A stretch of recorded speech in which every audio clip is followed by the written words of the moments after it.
సాహిత్య చరిత్రలో అపూర్వ అసామాన్య విశిష్ట గ్రంథం డాక్టర్ ద్వానా శాస్త్రి గారి మా నాన్నగారు 21వ భాగం.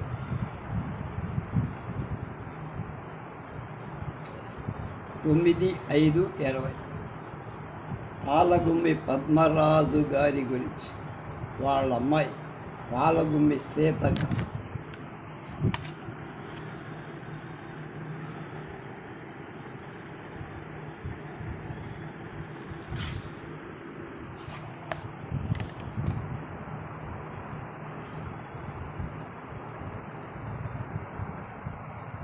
ఇరవై 24/6/1915 పశ్చిమ గోదావరి జిల్లా తిరుపతిపురంలో జన్మించారు పాలగుమ్మి పద్మ. బిఏ చదివారు. మొదట్లో అధ్యాపకుడు, లెక్చరర్, తర్వాత సినీ రచన. పాలగుమ్మి పద్మరాజు కథలు, గాలివాన కథల సంపుటి, పెద్ద రైతు దీర్ఘ కవిత 1940, బికారు రాముడు, పాపం పండింది నాటకాలు, నల్లరేగడి నవల, అలాగే రెండవ అశోకుడి మున్నాళ్ల ముచ్చట, రామరాజ్యానికి రహదారి, చచ్చిపోయిన మనిషి చచ్చి సాధించాడు, అపరాధ పరిశోధక నవ మొదలైన ఆయన 17/2/1983 పరమపదించారు. అంటే 65 ఏళ్లకు మాత్రమే.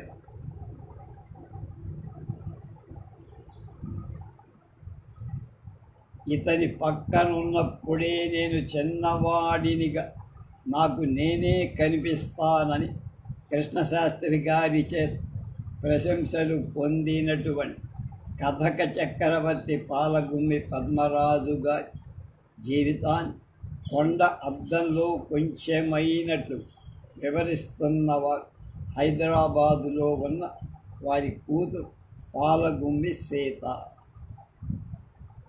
మా నాన్నగారి గురించి గుర్తున్నవి విన్నవి, అప్పుడప్పుడు అమ్మ చెప్పిన జ్ఞాపకాలు కాగితం మీద పెట్టారంటే కాస్త కంగారు పడు.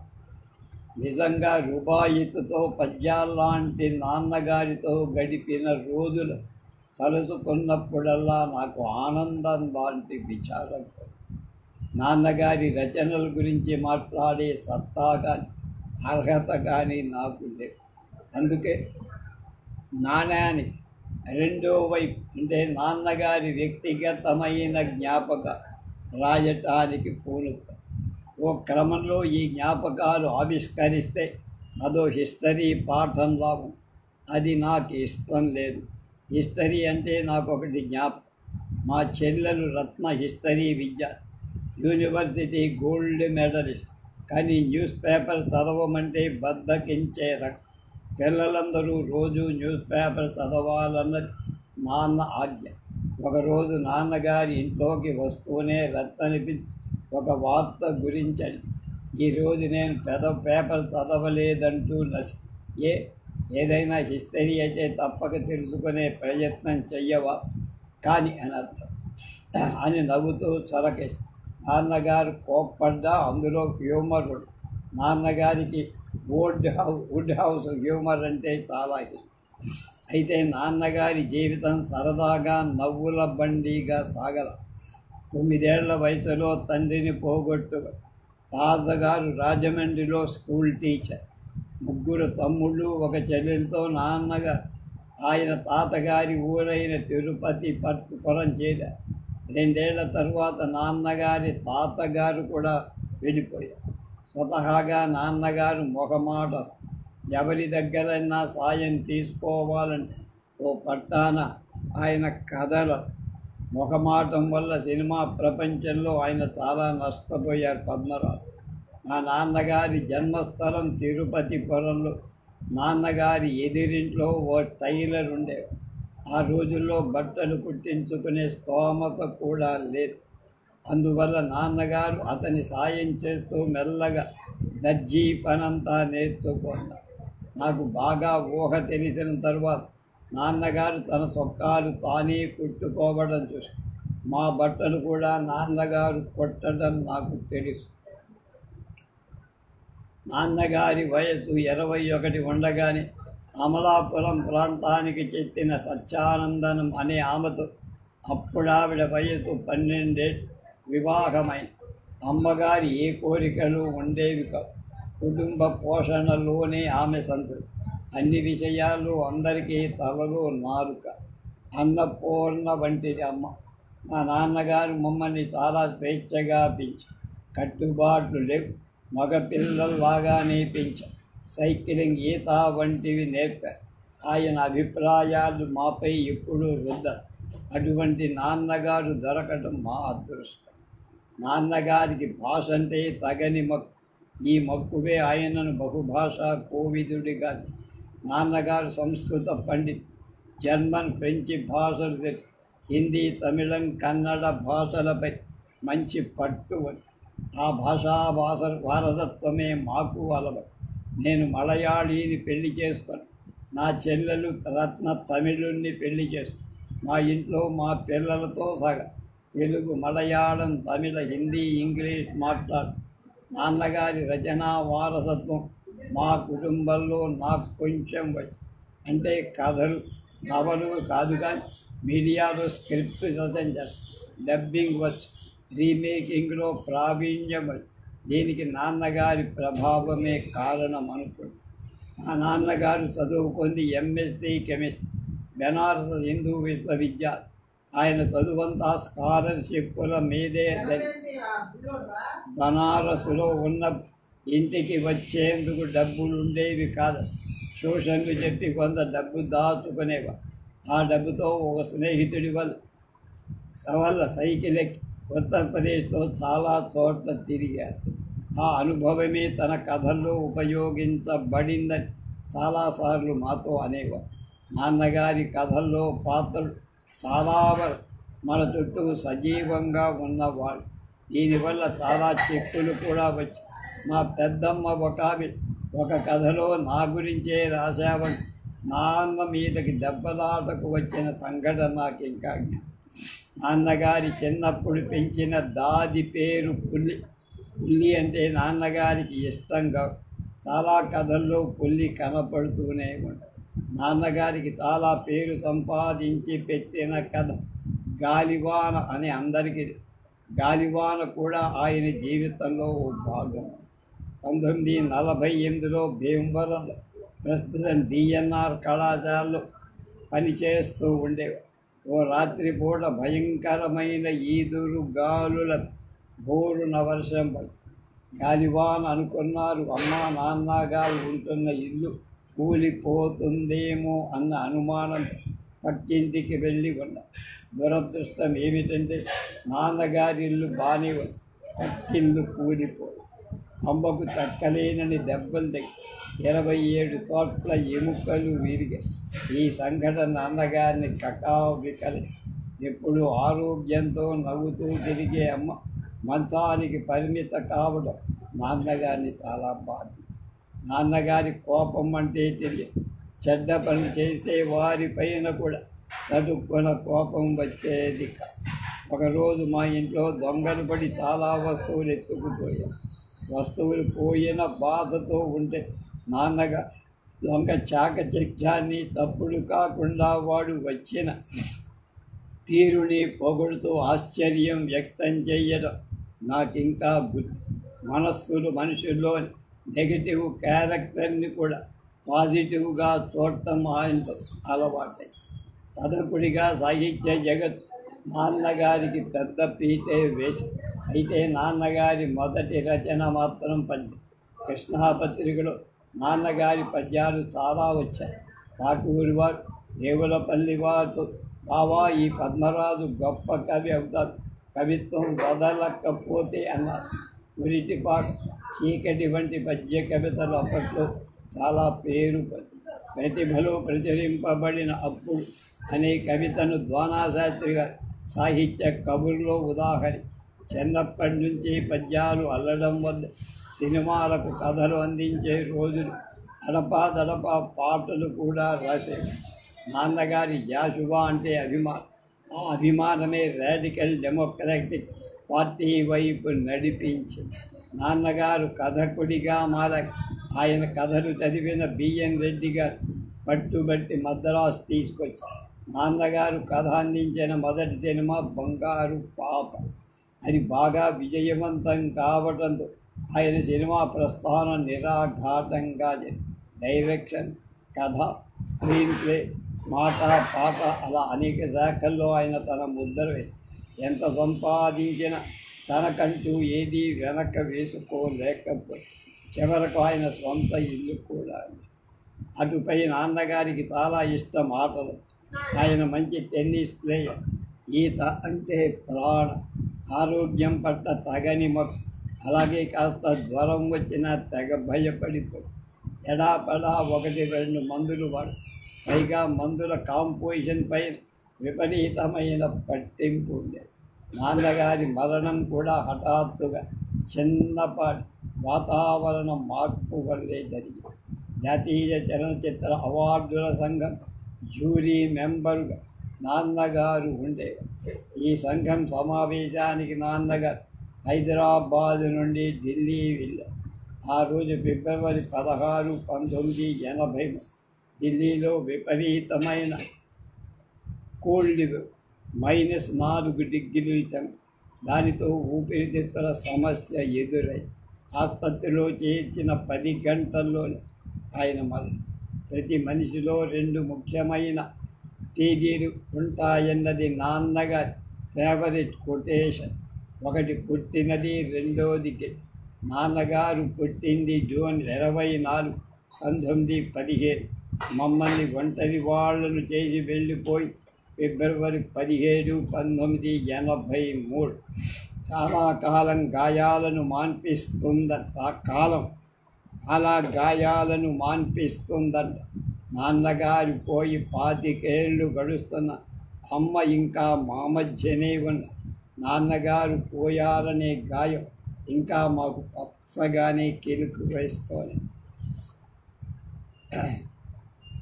బాపు రమణ పేరిట మా సరస భారతికి మెంటార్ అయిన మైనేని గోపాలకృష్ణయ్య గారితో ఒక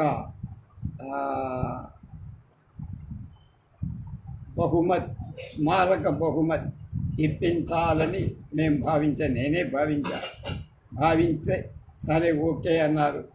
అప్పటికి ఆయన ఒక 5,000 పంపారు. ఆ 5,000తో వేదగిరి రాంబాబు గారి ఈ బాపు రమణల యొక్క సాహితీ బహుమతిని ఇచ్చారు. ఎక్కడ బెజవాడలో చలపాక ప్రకాష్ గారి రమ్యభారతి మేము కలిసి చేశాం. ఆ సభకు పాలగుమ్మి పద్మరాజు, వేదగిరి రాంబాబు గారు ఆయన భార్య వచ్చారు.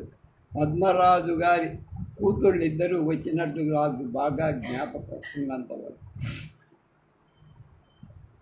దేవులపల్లి రామానుజరావు గారి గురించి వారి అమ్మాయి ఎం విమల్.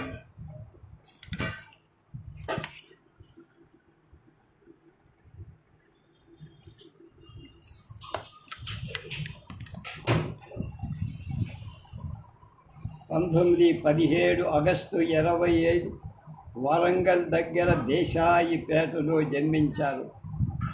గ్రంథాలయ సంస్థ అధ్యక్షులుగా పనిచేశారు.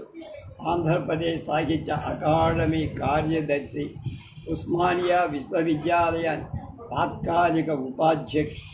రచనలు కావ్య, కవిత, నీరాజన, సారస్వత, నవనీతం, వ్యాసమంజూష, తెలుగు సీమలో సాంస్కృతిక పునరుజ్జీవనం, మన దేశం, పచ్చతోరణం, ఖండకావ్యం, తెలంగాణలో జాతీయోద్యమాలు, తెలుగు సాహిత్యం, 50 సంవత్సరాల జ్ఞాపకాలు, హైదరాబాద్లో స్వాతంత్ర ఉద్యమం, బంకించంద్ర చటర్జీ జీవితం, నా సాహిత్య ఉపన్యాసాలు మొదలు. ఆయన బిరుదు సాహితీ సాంస్కృతిక బంధ్. ఆయన 1993 జూన్ 8న మరణించారు. అంటే 68 ఏళ్ళు జీవించారు. తెలంగాణ సాంస్కృతిక ఉద్యమశీలి, సంస్థా నిర్వహణ దక్షుడు, సంపాదకు, రచయిత, నిరాడంబర దేవులపల్లి రామానుజరావు గారు విశిష్ట ప్రజ్ఞాశాలి జీవిత ప్రస్థానాన్ని వివరిస్తున్నవారు. వారి కుమార్తె హైదరాబాద్ వాస్తవ్యులు విమల. మా నాన్నగారిని మేము బాపు అని పిలుస్తాం. చిన్నప్పటి నుంచి బాపుకు సన్నిహితంగా ఉండడం, పెళ్ళయిన తర్వాత తమ్ముడు వరంగల్లో ఉద్యోగరీత్యా స్థిరపడటం వల్ల హైదరాబాదులో ఉన్న బాపుతో ఎక్కువ కాలం కలిసి ఉండే అవకాశం నాకు కలిగి, నాకు ఊహ తెలిసినప్పటి నుండి ఆయన గురించిన కొన్ని జ్ఞాపకాలు. బాపు విగ్రహారాధన చెయ్యరు, ఇంట్లో పూజా మందిరం లేదు, సత్సంకల్పాల మనసే దైవ మందిరం. ఉదయం 4:30కే లేచి కాలకృత్యాలు తీర్చుకొని భగవన్నామ స్మరణ, హృదయ భారుని తొలి కిరణాల స్పర్శతో ఆదిత్య హృదయం, తర్వాత భారత భాగవతాలు ముకుందమాల శతకంలో తనకిష్టమైన పద్యాలు కంచు కంఠంతో నిశ్చలమైన మనసులో చదివే. అవే మాకు మేలు కొలు. ధనుర్మాసంలో తెల్లవారుజాము సన్నిధి స్నానాలు చేస్తూ సదాచార సంప్రదాయ సకుటుంబంలో జన్మి తన చిన్నప్పుడు వరంగల్ సీతారామస్వామి కోవెల తగు పూజలు వైభవంగా జరిపిన జ్ఞాపకాలు. తీరిక సమయాల్లో వారి నాయనమ్మ భారత భాగవతాలు చదువు పురాణ కాలక్షేపం చేసేదని మాకు చెప్తే, చిన్నప్పటి నుంచి మాకు స్కూలు సెలవులు రాగానే మోపెడు వినోద విజ్ఞానదాయక పుస్తకాలు తెచ్చి చదవమనేవారు.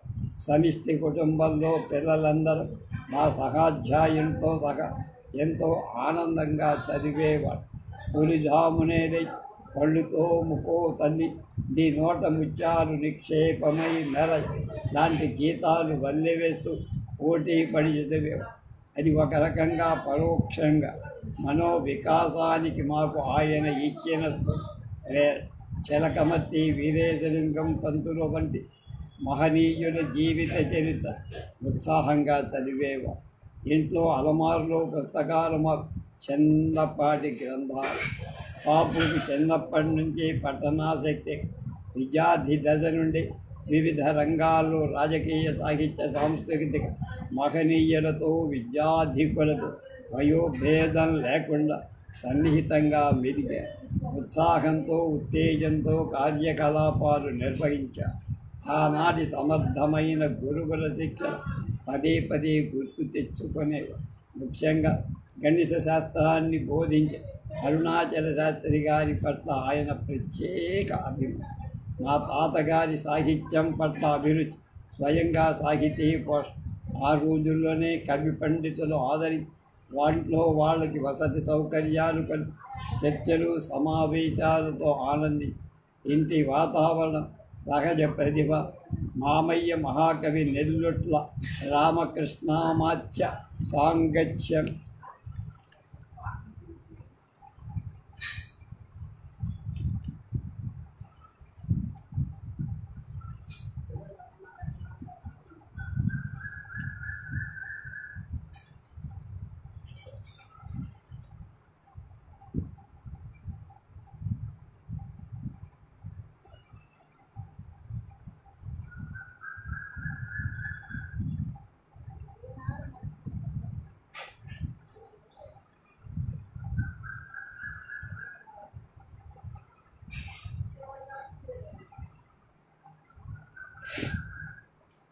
విశ్వనాథ వంటి పెద్దల మెప్పులు, ప్రోత్సాహంతో రచనా వ్యాసంగా నిర్విరామంగా సాగి ఆయన లేఖని నుండి కవితా ఖండిక ప్రశ్నతోరణ, సాహిత్య సామాజిక స్పృహతో చేసిన వ్యాసాలు వచ్చి మెప్పులు పొందారు. తర్వాతి కాలంలో వివిధ రంగాలలో ఆయన చేసిన ప్రశంసనీయమైన కృషి, పాటించిన నైతిక విలువ, క్రియాశీలత, ఆయనకు సన్నిహితంగా మెలగిన అభిమానులు, స్నేహితులు, విమర్శకులు అభినందన సంచికతో పాటు వ్యాసాల రూపంలో అక్షరమాల వేసి అక్షర దీపం వెలిగించారు. వాటిలో ఆయన విశిష్ట వ్యక్తిత్వం కనిపిస్తుందని అందరికీ ఆమోదయోగ్యం. అభిమానులు ప్రేమతో అంకితమిచ్చిన కృతి కుసుమాలు ఆయన స్నేహశీలతకు మచ్చుత. బాపుకు దళితుల పట్ల అమవ్యాజ అనురాగం. హరిజన పిల్లలను ఆదరి ఇంట్లో వసతి కలిపి సరైన విద్యా అవకాశాలు కలిగి వారి జీవన ఉపాధి చూపి చివరి వరకు వారి యోగక్షేమాలు తోట తన బాధ్యతగా చేశారు. వారంతా వారి వారి అర్హతను బట్టి ఉద్యోగాలు చేసుకొని ఇలా పాపలతో సుఖంగా ప్రతిగా ఆయన వారి గౌరవాభిమానాలకు పాత్రుడు. వరంగల్లో ఉన్న సమయంలో మనువలతో సాయంత్రం హాస్యాడి ఆ సందర్భంగా అనేక విషయాల మీద ఆసక్తికర చర్చలు. రాత్రి 6 బయట అమ్మ, కోడలు, కొడుకు, మనుమల విద్యార్థన కోసం ఎంతో బస చేసిన విద్యార్థి వాళ్ళలోని హరిజన పిల్లల మధ్య 1 గంట ఉల్లాసంగా కబుర్లు, సంభాషణలో సందర్భానుసారం అనేక గ్రంథాల నుండి కొటేషన్స్ ఉటంకించారు. అది ఆయన సత్య స్ఫురణకు తాను. చుట్టుపక్కల వాళ్ళ ఆప్యాయంగా పలకరించి వాళ్ళ కష్ట సుఖాలు విచారించి ఇంత బయట జీవితం ఒడిదుడుకులు రాకపోలే కష్ట సుఖాలు సమానంగా భావి స్థిరచిత్తంతో ఎదుర్కొన్న ధీరోదాత్తుడు. సమకాలి సహనశీలి అయిన అమ్మ సహకారం ఆయనకు బాగా ఉంది. హైదరాబాదులో ఆంధ్ర సారస్వత పరిషత్తులో సాహిత్య అకాడమీలో ఉదయం 9 నుండి 1 గంటలకు 4 నుంచి 8 వరకు తమ విలువైన సమయాన్ని ఖర్చు పెట్టారు. పులిమెట్టు ఎక్కుతున్న యువరచేతి తలమెరిసిన అనుభవి ఉద్దండ పండితుల సమావేశాలు సారస్వత పరిషత్ ప్రాంగణ సరస్వతి నిలయంగా ఉండేది. ఒక ప్రసిద్ధ కవి పండితుడు, సాహితీ విమర్శకుడు తమ దేవులపల్లి రామారావు జయంతి సంస్మరణ ప్రసంగంలో అవి భువన విజయాన్ని తలపించేవిగా ప్రస్తుతి. అది అతిశయోక్తి కాదు. ఎవరికి తలవంచని ఆత్మ నిగ్రహం, గౌరవం, గుండె నిబ్బరం గల వ్యక్తి. ఒకసారి ఆయన కోపాన్ని తెప్పించే చర్చలు కొనసాగుతుంటే ఆగ్రహ ఆవేశాలతో లేచి నిలబడిన సందర్భంలో కూర్చుంటే వశిష్ఠుడు, నిలబడితే విశ్వామిత్రుడు అని చలోక్తి విసిరారట డాక్టర్ బెజవాడ గోపాలు. వివిధ కార్యక్రమాల్లో మునిగి తేలుతున్న ఉమ్మడి కుటుంబంలో తన బాధ్యత వదలకుండా సంతృప్తికరంగా నిర్వహించి ఇంట్లో క్రమశిక్షణ రాహిత్యాన్ని సహించకపోయేది వారు కాదు. అవసరమైతే కఠినంగా వ్యవహరిస్తారు. ఎంత సన్నిహితంగా ఉన్న అందరం బాపు పట్ల భయభక్తులతో మెలిగేవారు. బాహ్య ప్రపంచంలో ఆయన విద్వద్గోష్ఠి, రాజకీయ, సాంఘిక, సాహిత్య, సాంస్కృతిక కార్యక్రమాల గురించి ఆయన వ్రాసిన 50 సంవత్సరాల జ్ఞాపక ఒక విధంగా ఆయన స్వీయ చరిత్రే. జీవితం పట్ల ఆయన దృక్పథం, జీవన శైలి, ఆయన ఆలోచనలు, ఆచరణలకు అది దర్పణ. ఐశ్వర్యం, ధనధాన్యాల పట్ల మమకారం చూపల మాకు నిరాడంబర జీవితంలో ఉండే సంతృప్తి చవితుగా. బంధువుల కంటే స్నేహితులని హితులుగా వారితో కష్ట సుఖాలు పంచుకొని అభిప్రాయ భేదాలు ఆయన స్నేహానికి ఏ విధంగా అడ్డు రాల. మహాత్ముల సాన్నిధ్యాన్ని మనసారా వాంఛించిన భారత జాతి జాగృతం చేసిన మహనీయుడు. మహాత్మాను సందర్శించే నిమిత్తం స్నేహితులతో కలిసి వార్ధాకు వెళ్ళి ఆయన దర్శన భాగ్యంతో పులకాంకితుడు. ఆ రోజుల్లో ఆడపిల్లల చదువులు నిర్లక్ష్యం చేసేవారు. కానీ బాబు నాకు ఉన్నత విద్య అభ్యసించే అవకాశాన్ని కల్పించడం నా అదృష్టం.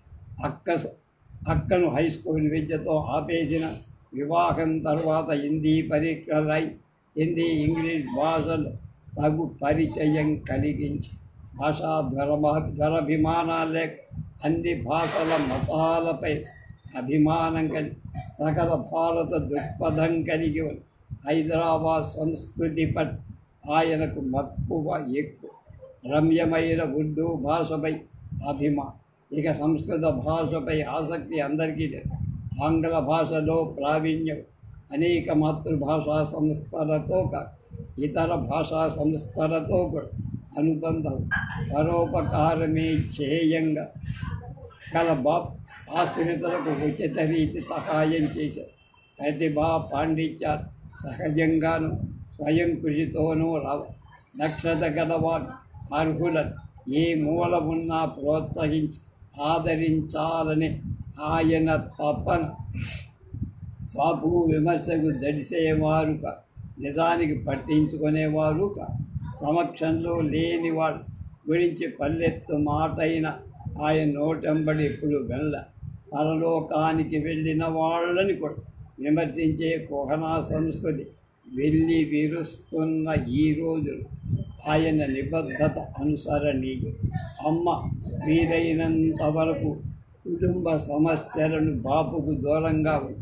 అయినా తన కార్యక్రమాలు ముగించి కుటుంబ సమస్యలు అలక్షించే.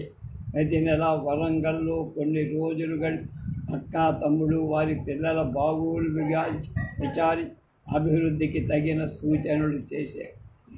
మా పిల్లలు తాతయ్య ప్రేమానురాగాలు పూర్తిగా పంచు. కాకతీయ సామ్రాజ్య పాలకుల గుర్తుగా మా అమ్మాయిని రుద్రమాంబాని ముద్దుగా పిలిచారు. మనుమరాలు శ్రీదేవికి లేఖలు అనే పుస్తకం రాయాలని బాపు కోరిక సఫలంగా సత్సంకల్పంతో సత్కార్య నిర్వహణలో పట్టుదల అకుంఠితమైన దీక్షతో సఫలీకృతుడైన కడును తిట్టిరటంతు కలత పడనే అనే మహామనీషి సమయపాలన, క్రమశిక్షణ, ఆహార విహారాల్లో తగు నియమాలు పాటించల్లో ఆయన చివరి వరకు భగవంతుడి సంపూర్ణ ఆరోగ్యాన్ని అనాయాసైన వలన ఇలా దైన్యేన జీవనం అనే ఆయన కోరిక మీద అనురాగ్ ఆప్యాయతలు చెందించే ఆత్మీయుల మధ్య తామరాకుపై నీటి బొట్టుల ఐహిక బంధాలు తెంచుకొని 1993 జూన్ 7వ తేదీ మాకు భౌతికంగా దూరమై ఆగస్టు 25వ తేదీ ప్రతి సంవత్సరం ఆయన జన్మదిన సందర్భంగా ఆంధ్ర సారస్వత పరిషత్ కార్యనిర్వాహక వర్గం ఆయన స్మరిస్తుకుంటూ ప్రముఖుల ప్రసంగ కార్యక్రమాలు నిర్వహించి స్మరించుకోవడం అభిలషణి. ఇది ఆయన విలువైన జీవితాన్ని ఘనమైన సత్కారం. ఈనాటి చివరి వ్యాసం మా గోఖలే గురించి. మాధవ్ పెద్ది గోఖలే వాళ్ళ అమ్మాయి ఉపాధ్యాయుల జ్యోతి.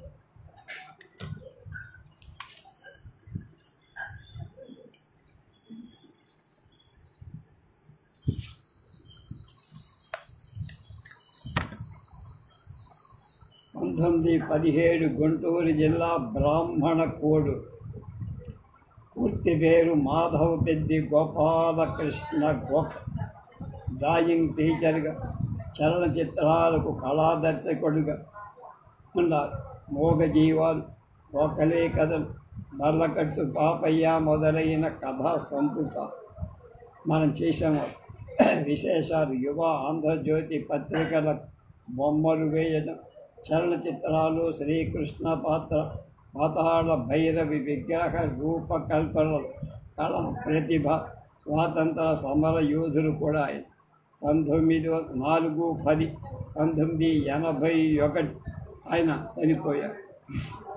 అంటే 64 కథా రచయిత, చిత్రకారుడు, చలనచిత్ర కళా దర్శకుడు, స్వాతంత్ర సమర యోధుడు. ఆయన గోఖలే గారి జీవిత రహస్యాలు అందిస్తున్నవారు. వారి కుమార్తె చెన్నైలో ఉపాధ్యాయురాలైనటువంటి ఉపాధ్యాయుల జ్యోతి. ఇంటి పేరు ఉపాధ్యాయ. మా గోఖలేగా పేరు పొందిన మా నాన్న శ్రీ మాధవ పెద్ది గోపాలకృష్ణ గోఖలే గారి 3 సంతానం. అక్క సరోజ, నేను జ్యోతి, తమ్ముడు ప్రమోద్. 3కి నాన్నగారి దగ్గర బాగా ఎంత చనువో అంత భయం, వినయం ఉండి మనసులో చక్కగా నోరారా నాన్న అని పిలిచారు. గారు కలిపేవాళ్ళం కాదు, నువ్వు అనేవాడు. ఎవరితోనా చెప్పేటప్పుడు మాత్రం నాన్న ఉన్నారు, వచ్చారు అని ఆ రూ కలిపేవాడు. అంత దగ్గర. అమ్మ చదువుకోకపోయినా మమ్మల్ని కూర్చోబెట్టి చదివించావు. నాన్నకు డిగ్రీలు లేకపోయినా ఎన్నో విషయాలు గొప్ప జ్ఞానం. అమ్మ పేరు కామేశ్. నాన్న అమ్మని ప్రేమగా కాముడు అనిపించారు. అమ్మ నాన్న పిల్లల ముగ్గురం అంతా బాగా కలిసిమెలిసి ఉండేవాళ్ళు. ప్రతి శని ఆదివారాలు సాయంత్రం బీచ్కు, పార్కుకు, స్నేహితుల ఇళ్లకు తప్పనిసరిగా వెళ్ళాం. సినిమా ప్రివ్యూలు పిలిస్తే వెళ్ళాం. ఎక్కడికి వెళ్ళా ఏం చేసినా రాత్రి 8 అయ్యేసరి ఆరు బయట కుర్చీల్లోనో అరుగు మీదో కూర్చొని అందరం కలిసి సరదాగా మాట్లాడుకునేవాళ్ళం. ఎంతో సంతోషంగా సరదాగా. నాన్నకి సంగీతం అన్నా తోట పని అన్నా చాలా ఇష్టం. నాన్న హయాంలో మా ఇంట్లో ఒక అందమైన తోట ఉంది. అందులో ఒకవైపు రకరకాల గులాబీ మొక్కలు పూలతో నిండుగా కళకళలాడు. ముందు వైపు ఎన్ని రకాల మందారాలు. నాన్నకి పసుపు ముద్ద మందారం అంటే చాలా ఇష్టం. మల్లె, మామిడి, ఇంకా రకరకాల తోటలు. ఎంతో కళాత్మకంగా ఉండేది తోట. వెన్నెల్లో ఇల్లు, తోట ఎంతో అందంగా ఒక సినిమా సెట్ లాగా. చుట్టుపక్కల వాళ్ళే కాక అటువైపు వచ్చిన ప్రతి వాళ్ళు ఇంటిని, తోటను మెచ్చేవారు. మాకు చాలా సంతోషంగా. అమ్మ నాన్న ఎంతో కష్టపడి కట్టుకున్న ఇల్లు. ఇంటి ప్లాన్ గీసింది, ఇల్లు కట్టించింది నాన్నే. ఒకసారి అక్కున్నట్టుండి కొన్ని పోలీస్ కార్లు ఇంటికి ముందు వచ్చాయి. కొందరు పోలీసు ఆఫీసర్లు లోపలికి వచ్చి నాన్న ఇంట్లో లేరు. నేను బెత్తరపోయి చూస్తాను. ఇంతకీ విషయం ఏమిటండి? పొరుగు రాష్ట్రానికి చెందిన ఒక పెద్ద పోలీస్ ఆఫీసర్ డిఐజీ మా ఇల్లు చూసి వచ్చి ఇంటి ప్లాన్ అడగటానికి వచ్చారు. మా పిల్లలు కొంచెం గర్వంతో కూడిన సంతోషం. మా తాతగారు కాంగ్రెస్ వారు, నాన్న కమ్యూనిస్ట్. తాతయ్య తన ఆస్థ కాంగ్రెస్, ఇంకా వేరే కొంత ఖర్చులకి ఖర్చు పెట్టేయటండి. తాతయ్య పిల్లలు చాలా కష్టపడి వాళ్ళ కాళ్ళ మీద వాళ్ళు నిలబడాలి. తాతయ్య వాళ్ళని ఇంగ్లీష్ చదువు చెప్పించాలి. నాన్న మొదట విజయవాడలో ఉండే, తర్వాత మద్రాసులో స్థిరపడి వడబడి గంటి కుటుంబంలో చక్రపాణి నాన్న కలిసి ఉండేవారు. అమ్మతో పెళ్ళయ్యాక కూడా ఆ చిన్న ఇంట్లోనే ఒకవైపు అమ్మ నాన్నలు, ఇంకోవైపు చక్రపాణి కుటుంబంలో ఉంది. అలా మొదలైన చక్రపాణితో పరిచయం. తర్వాతి రోజుల్లో నాన్న విజయ సంస్థలో వారి ఆస్థాన ఆర్ట్ డైరెక్టర్ చేరటంలో వారి మధ్య బలమైన అనుబంధం. నాన్న ఆంధ్రజ్యోతి తెలుగు పత్రికలో పనిచేసే రోజుల్లో నేను పుట్టడం చేత నా పేరు జ్యోతి. అక్క సరోజకి పేరు పెట్టడానికి కారణం మా తాతయ్యకు సరోజ అనే కూతురు నుండి చిన్నతనంలోనే చనిపోయి. నాన్న తాను ఎంతో ఆరాధించే తన గురువులను మర్చిపోయి వారి మీద గౌరవంతో ఒక గురువు శ్రీ ప్రమోద్ కుమార్ చటర్జీ పేరు మా తమ్ముడికి పెట్టి, మరో గురువు శ్రీ దేవి ప్రసాద్ రాయ్ చౌదరికి అబ్బాయి మా అబ్బాయికి పెట్టి, ఒక రచయిత, చిత్రకారుడు, సినిమా ఆర్ట్ డైరెక్టర్ అయిన నాన్నకు కూతురిగా ఎన్నో అద్భుతమైన అనుభవాలు పంచుకో. గొప్ప గొప్ప కవులు, రచయితలు, చిత్రలేఖలు, సినిమా కళాకారులు మా ఇంటికి వచ్చేవారు. నాన్నతో వాళ్ళు మాట్లాడుతుంటే నేను కూడా అక్కడ వాళ్ళ మాటలు వినటానికి ఆరాటం. ముఖ్యంగా కొడవంటి కోడవటిగట్టి, పింగళి, ఘంటసాల, దేవులపల్లి, బాలమురళి, పాలగుమ్మి, పద్మరాజు, శ్రీశ్రీ ఇలా ఎందరినో కూర్చొని వారి విలువైన అభిప్రాయాలు, అనుభవాలు వినే అద్భుతమైన అవకాశం నాన్న వల్ల కలిగి. వీళ్ళందరూ నాన్నకు సన్నిహితులు, ఆప్తులు. ప్రఖ్యాత చిత్రకారులు ఎస్పి రామారావు గారు నాన్నగారికి సొంత కొడుకుల సన్నిహితంగా ఉండే. నాన్న చాలా ధైర్యవంతుడు. తాతగారి ఇల్లు బ్రాహ్మణ కోడులు పొలాల మధ్య ఉండే. పాముని స్వేచ్ఛగా ఇల్లు తిరిగి. నాన్న చాలా జాతి తత్వాన్ని అవలీలగా చంపి ఒక 2 తల పాముని నాన్న పెద్దన్నా కలిసి చంపి. పెద్దయ్యాక కూడా నాన్న ఏ కష్టం వచ్చి, కుటుంబంలో ఎన్ని సమస్యలు వచ్చి వణకేవారుగా నిబ్బరంగా సమస్యల్ని పరిష్కరించుకుంటూ నాన్న నిబ్బరం మాకు ధైర్యాన్ని ఇచ్చేది. ఎంత ధైర్యవంతుడైనా నాన్న పిడుగులు పడితే మాత్రం భయపడేవాడు. నెమ్మదిగా కాముడు అనిపించి అమ్మ నాన్న దగ్గర కూర్చుంటే ఆయనకు ధైర్యం. అది నాకు మాత్రమే తెలిసిన విషయమని నాన్నకి చాలా స్నేహితులని ఆప్తులుగా భావించే వాళ్ళు అలాగే ఇద్దరు అతిథులు పక్క లేకుండా భోజనం ఎన్నడూ చెయ్యాల. మా పెదనాన్న గారి కాశీనాథ్ నాగేశ్వరరావు అంటే చాలా ప్రేమ. నాన్నగారు కాశీ నాగేశ్వరరావు 2 శరీరాలు ఒక ఆత్మ. ఇద్దరు చూడటానికి కూడా ఇంచుమించు కావాలనుకుంటారు. విజయ ప్రొడ్యూసులో చాలామంది పెద్ద నాన్న అనుకొని మాట్లాడని సందర్భాలు చాలా తమాషాలుడే. ఒక్కోసారి పెద్ద నాన్న తానెవరో బయట పెట్టకుండా వాళ్ళ గంభీరంగా మాట్లాడి వచ్చి ఆ కనిపించిన చిలిపిదనం ఉండేది పెదనాన్నలు నాన్న. మా సత్యం బాబాయ్ మాధవపెద్ది సత్యం చిన్నమ్మ కూడా ప్రతి చిన్న విషయం నాన్నతో అమ్మతో చర్చించి నిర్ణయం తీసుకునేది. మాధవపెద్ది సత్యం గారు వీళ్ళ తమ్ముడే ఆయన. తిరుపతికి అందరం కలిసి 2 కార్లలో ఇరుక్కొని మరీ వెళ్ళాం.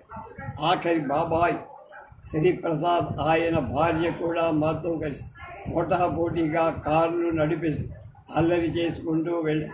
సత్యం బాబాయ్ హుషారుగా పాటలు పాడేవారు. అంటే మాధవపెద్ది సత్యం. నాన్న మొహం గంభీరంగా వెళ్ళి చిన్ననాటి కబుర్లు జోకులు చేసి ఎంత నవ్వుకుంటూ గంభీరంగా పెట్టి అనేవారు వెళ్ళేవారు. ఆ రోజుల్లో ఆంధ్రాలు ముఖ్యంగా తిరుపతిలో వీళ్ళని అభిమానులు గుర్తుపెట్టి అదిగో రోయ్ మాధవపెద్ది సత్యం, అడుగో గోఖలి అని అభిమానులు చుట్టుముట్టేవారు. పెదనాన్న మరణం నాన్న మీద విపరీతమైన భావాన్ని వేసింది. కవల పిల్లలు ఒకరికి ఏమైనా అయితే రెండో వారు విలవిల్లాడేట్టుగా నాన్నకది.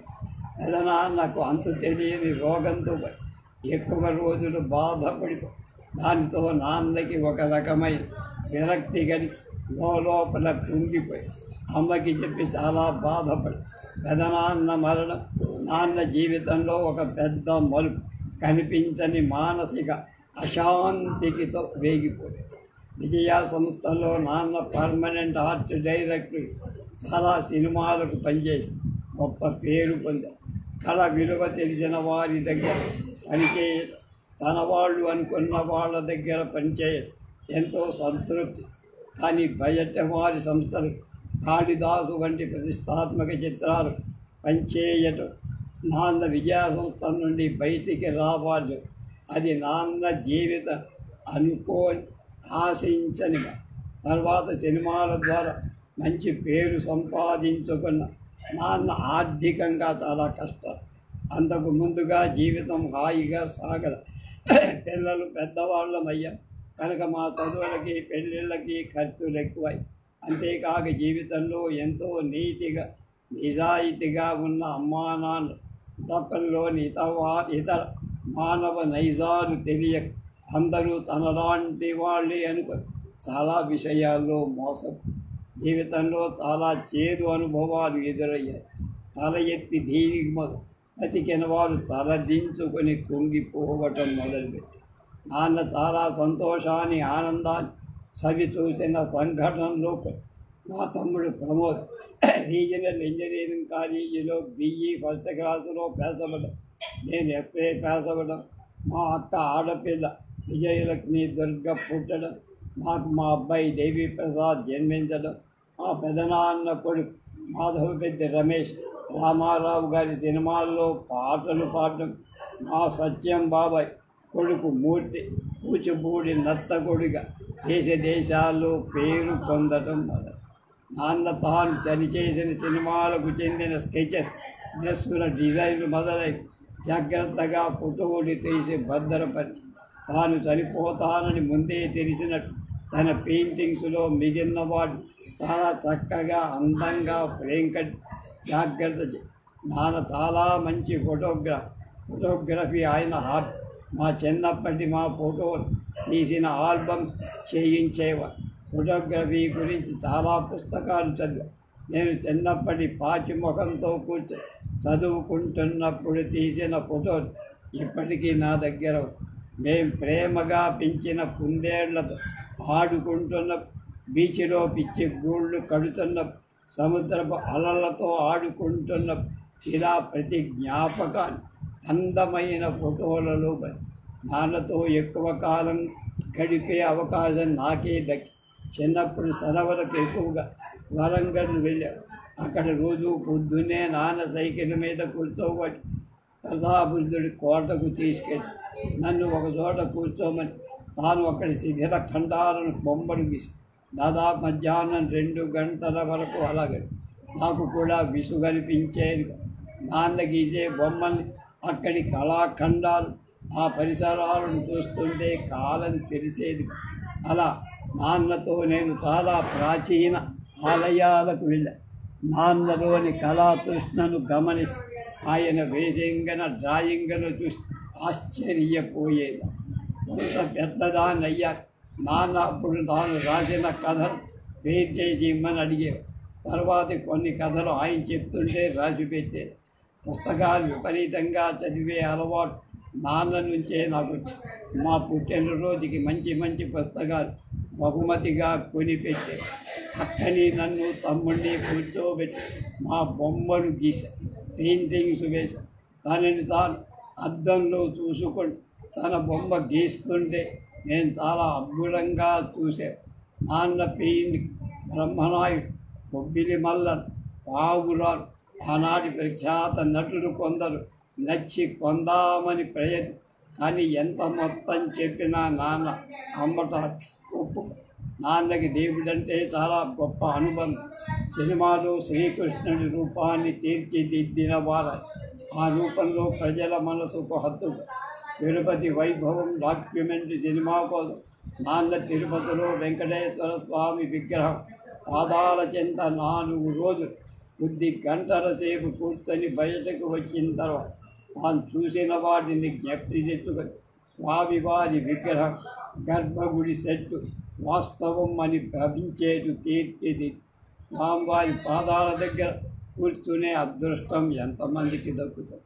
తమాషా ఏమిటంటే నాన్నకు దేవుడంటే నమ్మకం, కానీ ఆయనకు పనే దేవుడు. గుడికి వెళ్ళటం ఇష్టం లేదు.